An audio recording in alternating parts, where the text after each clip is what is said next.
millet bağırıyor, bir suyu birisini aldı. Ben de ama ayakkabını giydim, koştum, bir baktım ki sırt üstü suyun içine bir batıyor, bir çıkıyor. Uzakta baktım, benim yeğenime benzediğini fark ettim. Hemen yanlama koşarak suyun içine atladım.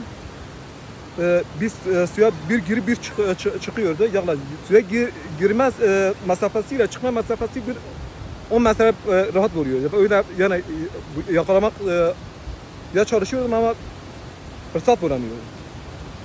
Şu fazla akıntılı ve derin olduğu için yakalama şansım olmadı. 200-300 metre boyunca sürükledim peşinden. Bir arkadaş elimi tuttu. Arkadaşları bile beraber pikniğe gelmişlerdi. Bunlar çocuk yüzme amaçlı dereye girdi. Çocuğun üzerinde atlet vardı.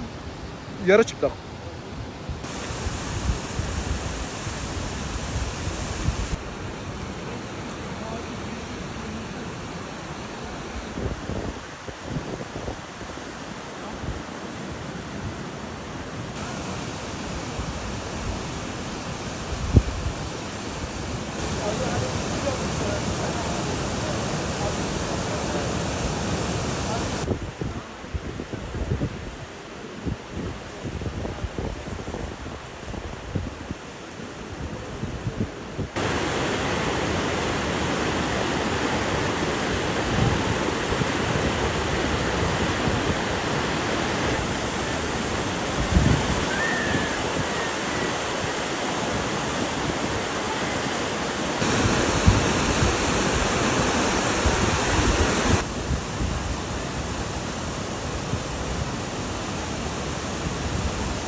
Çekmesin.